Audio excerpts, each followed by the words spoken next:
मंगलवार का दिन दोस्तों, बोलिए जय श्री राम। करते हैं आज के ब्लॉग की शुरुआत।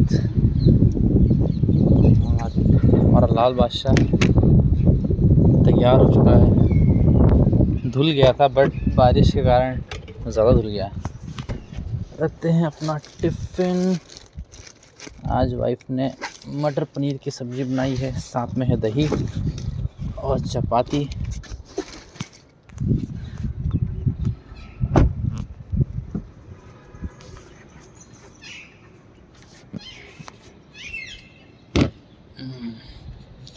कि आपको पता है गाड़ी धोने के बाद ये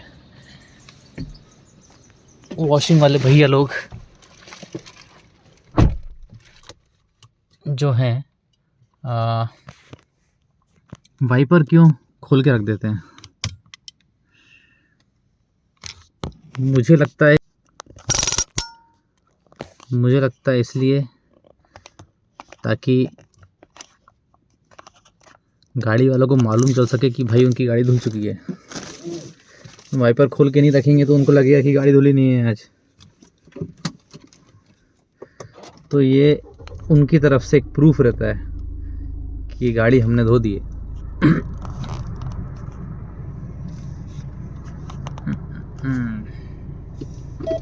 स्टार्ट हो गई अपनी गाड़ी। चलते हैं आज के ऑफिस के सफ़र पर।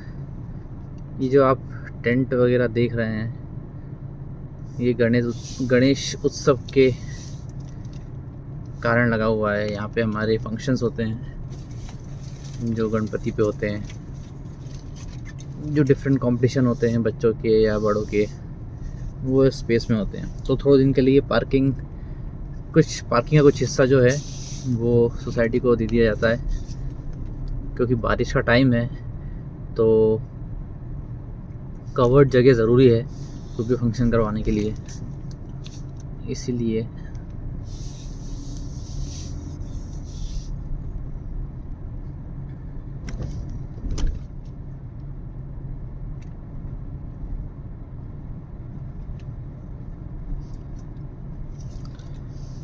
नौ 56 हो रहे हैं।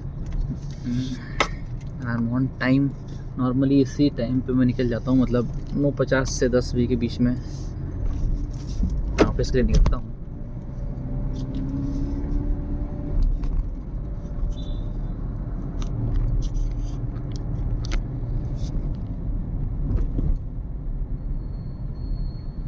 अभी तक मैंने डैश कैम लगवाया नहीं, पर मैंने ऑलमोस्ट डिसाइड कर लिया है कि मैं क्यूबो का प्रो 3 के डैश कैम लूँगा। काफ़ी रिसर्च किया मैंने, काफ़ी यूट्यूब वीडियोस देखे हैं। तो 70 का 510 और क्यूबो प्रो 3 के बीच में कन्फ्यूजन था। पहले क्यूबो का 3 के ही आता था शायद, या क्यूबो प्रो आता था, लेकिन अभी क्यूबो प्रो 3 के करके उनने एक और लॉन्च किया जिसमें स्टारविस 2 सेंसर है सोनी का, विच गिव्स बेटर क्लैरिटी। तो वही एक कन्फ्यूजन था कि 70 या इसमें से कौन सा लिया जाए। तो 70 में एक्चुअली एक दो ड्रॉबैक्स जो मुझे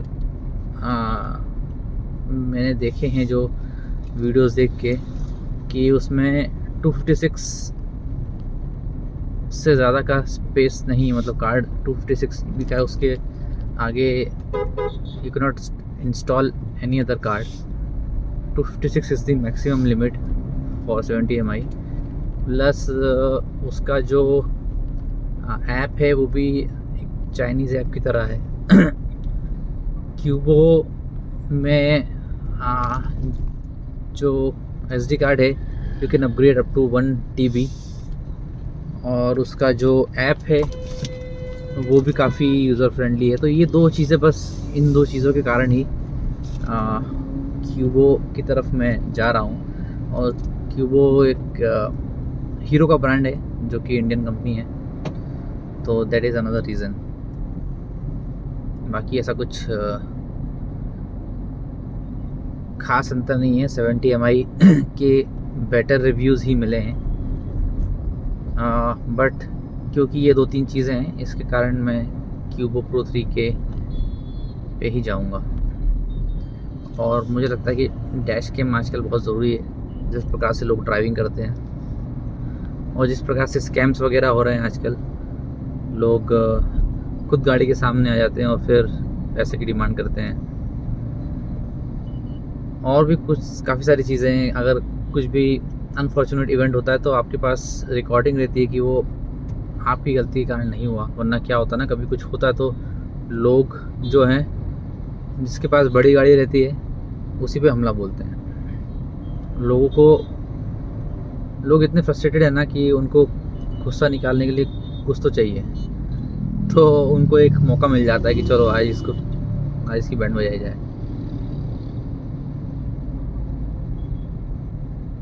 तो इसलिए मुझे लगता है कि डैश कैम बहुत ही ज़रूरी है और फ्रंट रियर दोनों ही ज़रूरी हैं, क्योंकि पीछे से भी काफ़ी कुछ इवेंट्स होते हैं अनफॉर्चुनेट। तो आपके पास प्रूफ रहेगा तो you are safe, in that case. बाकी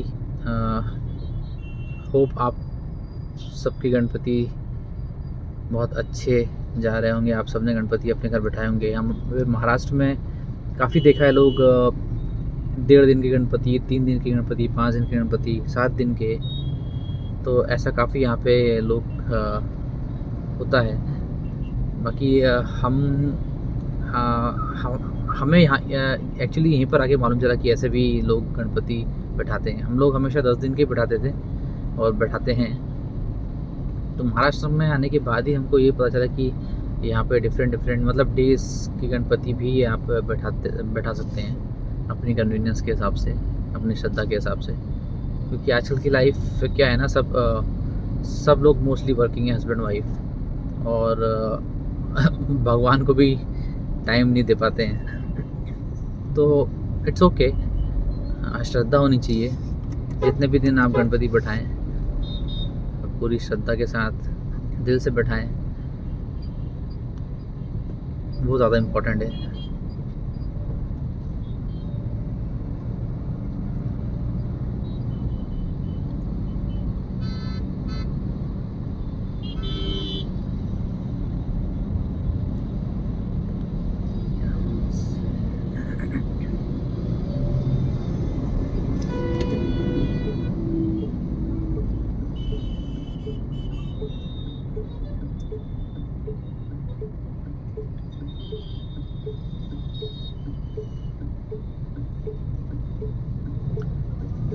सुबह नगर रोड की हालत बहुत ही ख़राब है आजकल, बहुत ट्रैफिक होता है। सुबह से ही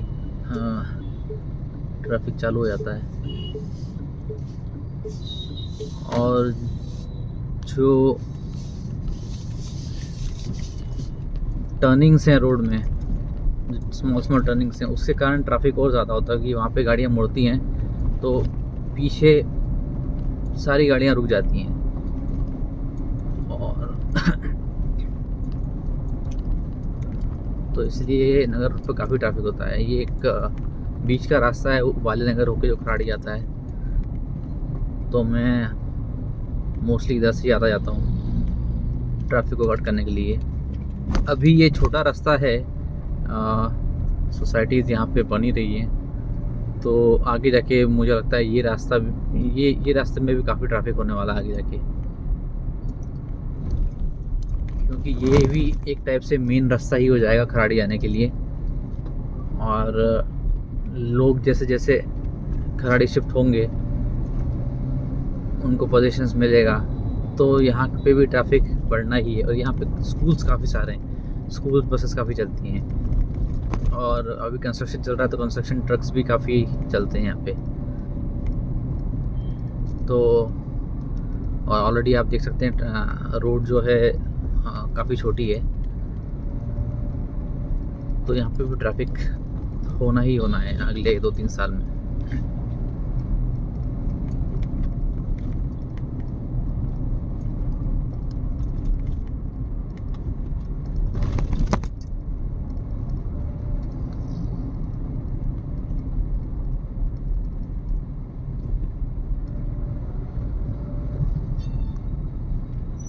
और अगर लोग अपनी लेन में चलेंगे तो ट्रैफिक भी कम होगा, और अगर ट्रैफिक हुआ तो क्लियर भी जल्द से जल्द होगा। लेकिन लोग क्या करते हैं ना, अब जैसे यहाँ पे गाड़ियाँ रुक गई थोड़ी, तो ऑटो वाले जो हैं वो, उनको इतनी जल्दी होती है ऑटो वालों को, कैब ड्राइवर्स को। तो देखो एक गाड़ी वहाँ से निकली, उन लोग को पता नहीं क्यों रास्ता काट के निकलना है रॉन्ग साइड से। ये देखो यहाँ से फिर स्कॉर्पियो एन वाले ने निकाली गाड़ी, उधर से एक ऑटो वाला और निकला। अभी जब ऐसा होता है, पीछे से एक थार और आ रही है, ये तो सामने वाला ट्रैफिक भी जाम होता है। अभी अगर सामने से ट्रैफिक जाम होगा, क्लियर नहीं होगा, तो फिर हम भी कैसे आगे बढ़ेंगे। तो ये लोगों को अवॉइड करना चाहिए, थोड़ा पेशेंस रखना चाहिए। रॉन्ग साइड में जाएंगे तो वहाँ से आने वाला ट्रैफिक तो ब्लॉक होगा, उसके कारण ज़्यादा ट्रैफिक जैम होगा, ज़्यादा दिक्कतें होंगी। और लोग क्या कर सकते हैं, अभी एजुकेटेड लोग भी नहीं समझते हैं एजुकेशन का कुछ फ़ायदा नहीं है इंडिया में ज़्यादा, और कुछ कहो तो लड़ने पे उतर जाते हैं। ये वही लोग हैं जो दूसरों को ज्ञान देते हैं कि ऐसा नहीं करना चाहिए। और देखिए अभी वहाँ से एक इंडिका वाला फंसा हुआ रॉन्ग साइड पे, और वहाँ पे उस तरफ से वो महिंद्रा वाले ट्रक को आने के लिए जगह नहीं है। बेचारे ने बहुत साइड से निकाली उस इंडिका के कारण। अब इसी कारण ट्रैफिक होता है और फिर डेडलॉक्स लगते हैं। पर अभी एजुकेटेड लोगों को और क्या एजुकेशन दी जाए।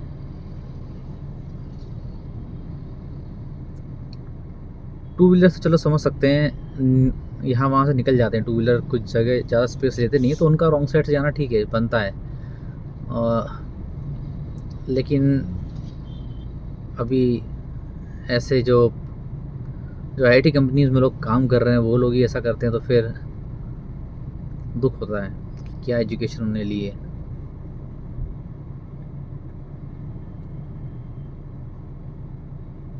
एनीवेज, उनका अपना पर्सपेक्टिव है।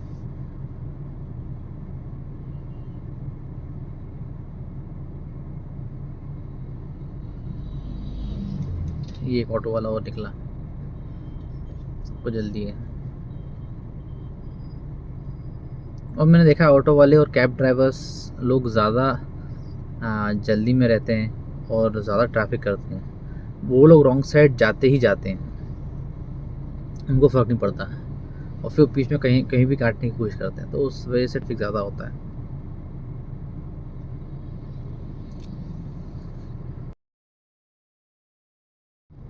अभी देखिए, अब तो सभी निकल रहे हैं रॉन्ग साइड से, सबको बहुत जल्दी है जाने की।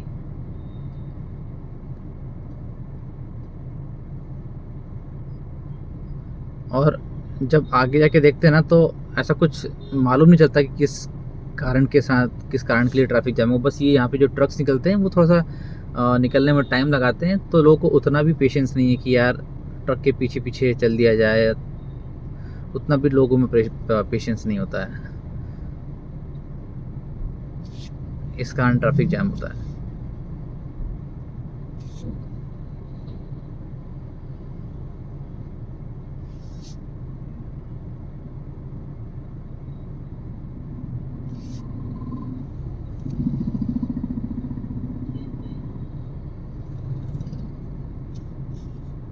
वहाँ पे आगे से लाइन लग चुकी है, क्योंकि एक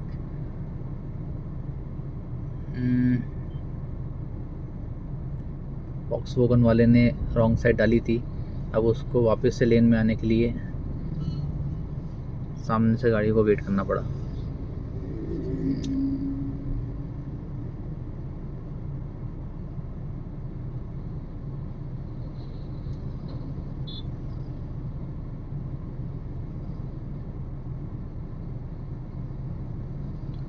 मैंने बात ही की थी ट्रैफिक की कि यहाँ पे भी धीरे धीरे ट्रैफिक हो जाएगा, और आज देखिए कितना ट्रैफिक लग गया। सामने टैंकर है, वो भी यहाँ पे काफ़ी कंस्ट्रक्शन चल रहा है अभी, और अगले 5 साल तक चलता रहेगा, 5-7 साल तक। तो यहाँ पे यही हालत रहने वाली है। ये अच्छा है कि ये जो रोड इन्होंने बनाई है, ये पूरी सीमेंटेड रोड बनाई है, तो इसकी लाइफ थोड़ी ज़्यादा ही रहेगी, पर यू नेवर नो क्योंकि यहाँ पे ट्रक्स वगैरह चलेंगे, हैवी व्हीकल्स चलेंगे तो कितना रहता है, पर फिर भी सीमेंटेड रोड का लाइफ नॉर्मल डामर रोड से तो ज़्यादा रहता है। इसलिए जो छोटी रोड्स रहती हैं उनमें एक एक बार काम किया जाए, पर अच्छा काम किया जाए, सीमेंटेड वाला ही रोड बना दिया जाए तो बेटर रहता है।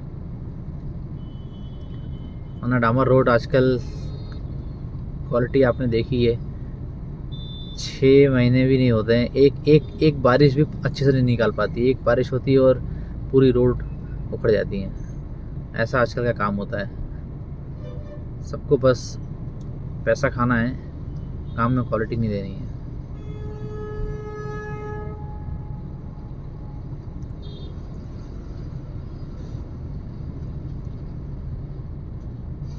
परेशानी जो होती है फिर वो आम जनता का होती है। इतना पैसा, इतना टैक्स देने के बाद भी जो सहूलियत मिलना चाहिए वो मिलती नहीं है।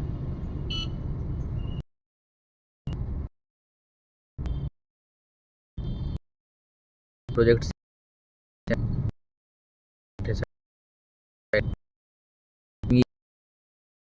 टू 2.1 सी नहीं गया है,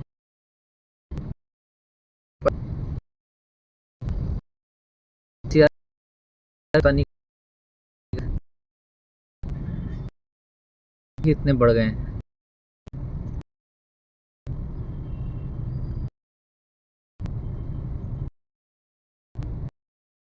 सबको कि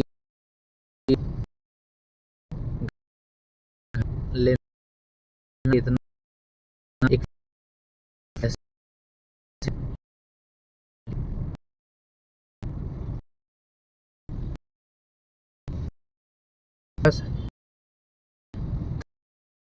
डाउन घर लेने के लिए तो आपको और इतना,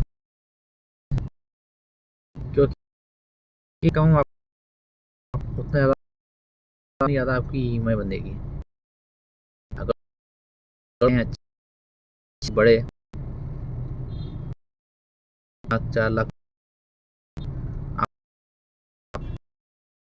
और फ्यूचर में 10 साल कुछ मतलब इनकम कंपनी वाले इनका फ्यूचर बड़ा सकते हैं।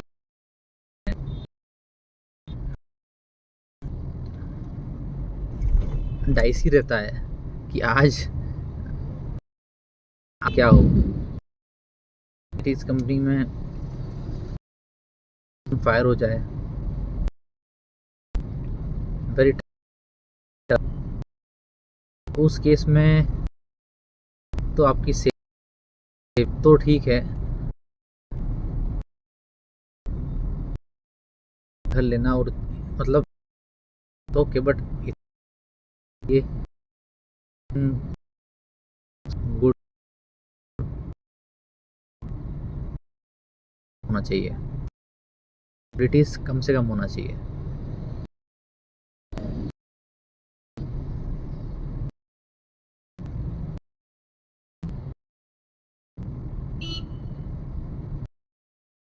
अभी मैं एक घर लेंगे, उसके रखा है, घर है उसको बेच, दूसरा उसका लोन ख़त्म हो चुका है, मैंने पे ऑफ कर दिया है। पैसा आएगा वही हम उसी से डाउन पेमेंट करेंगे और कम से कम लोन लेंगे। इवन दो हाँ, मैं और वाइफ दोनों वर्किंग, लेकिन फिर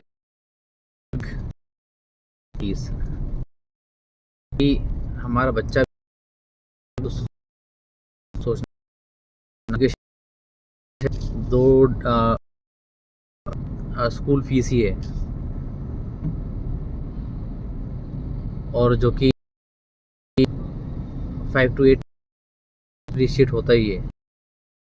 उसके बाद अभी तो वो छोटी क्लास में, आगे बढ़ते बढ़ते पास अगर उसको स्टडीज़ में इंटरेस्ट है, इसके लिए पता नहीं। सोचते हुए फ्यूचर प्लानिंग ज़रूरी है, पर कि आप सब कुछ दांव पे लगा दें। फ्यूचर्स के लिए ज़रूरी है। आपको बच्चा कल को बड़ा होकर बोलेगा कि पापा आपने मेरे लिए कुछ भी नहीं किया, या बच्चों को अपना फ्यूचर खुद नहीं है तो अब वो बच्चा, हमारे माँ बाप ने अच्छी एजुकेशन, हमारे माँ बाप ने ये एजुकेशन तक फैमिली करना ही पड़ता, उसके बाद education they the. Now that's वो अपनी लाइफ कैसे जीते हैं, क्या किस फील्ड में अपना कैरियर बनाते हैं। लेकिन जो प्राइमरी एजुकेशन आपको देना चाहिए अच्छी है।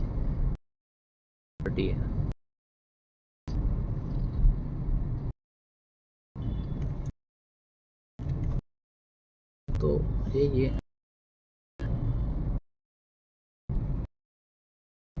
ये बार्कलेस और यूरो हैं, इसके एम्प्लॉयज़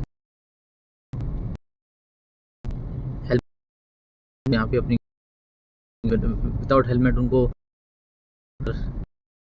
मिलते लोग जो फिर बाहर अपनी, तो उसके कारण यहाँ पे रोडें फिर भी छोटी लगती है। आ चुका है आज का व्लॉग यहीं पे। जब तक रखिए और